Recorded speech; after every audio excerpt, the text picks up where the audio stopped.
Please introduce yourself and share with us why you wish to serve on the school board. And please explain the specific strengths or talents you would bring to the school board. My name is Desai, and I am very involved in my community. I enjoy giving back to my community. I feel being on the school board would be an ideal position for me because I do bring a strength of background business knowledge as well as combined with my current teaching experience. I can combine the educational as well as the business perspective, and I believe that would be a strong aspect that would add value to the school board. Strengths, I'm definitely detail-oriented, very responsible, very have the ability to organize and think through things in a very concise, consecutive manner very quickly. So I believe those are all strengths that I would be able to bring. In addition, I can interface with individuals at various levels, whether it's teachers, whether it's parents, whether it's students, or whomever we might be working with at the time. So I believe that that's a strength that I would be able to bring as well to the school board if I were to become another member. Good evening, Ms. Desai. I'll be asking two questions. The first one is, what is your background and experience with service to the schools and the community? Okay, sure. Specifically service to the schools, not within the Hopewell Township community, but within the township where I work is Hamilton Township. I'm a teacher there.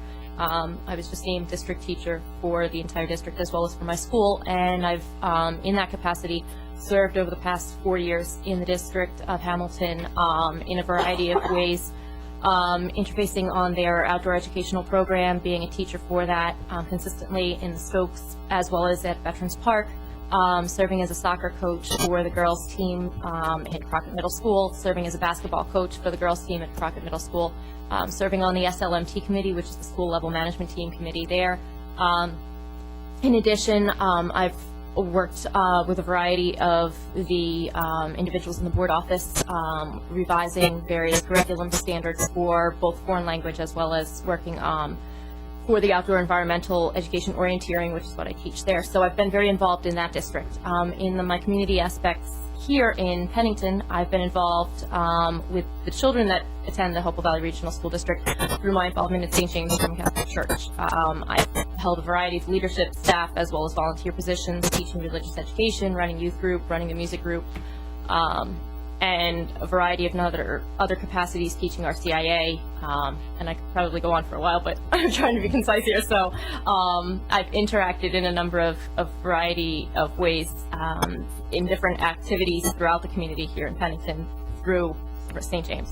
So does that answer that? Thank you. You're welcome. Yes. My next question is, what do you see as the most critical issues facing our school district? Hopewell Township has several issues right now.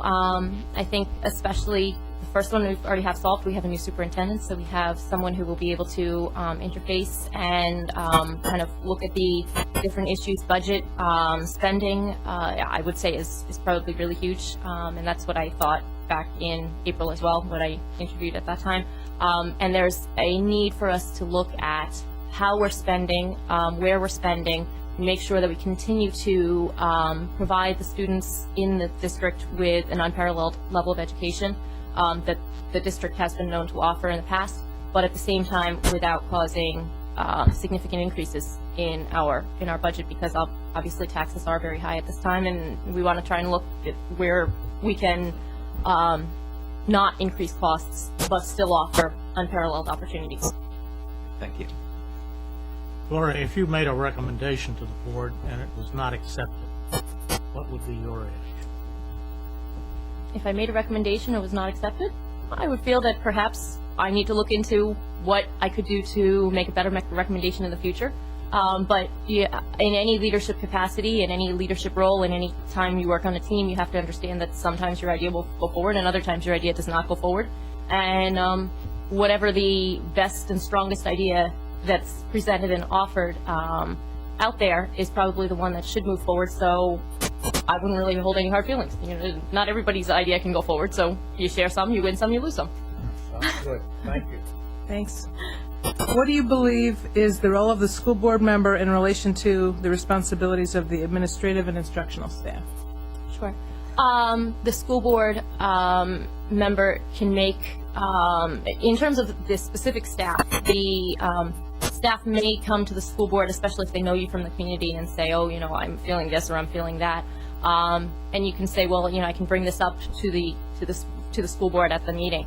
Obviously, you should not be making any promises or any type of I guess, off, not under the table, but off the record kind of promises to anyone in specific staff, et cetera. But you definitely need to be listening to what their concerns are in order that you can represent their concerns, because that is part of your role, in order to properly make decisions. What are the concerns of the staff? What are the concerns of the teaching individuals and the other individuals in the school building that are interfacing every day with the children and are interacting, utilizing the taxpayers' money in their teaching? So you obviously need to listen, but you need to also remove yourself slightly so it's not any personal, too personal connection that you have. Does that answer that? Very well, thanks.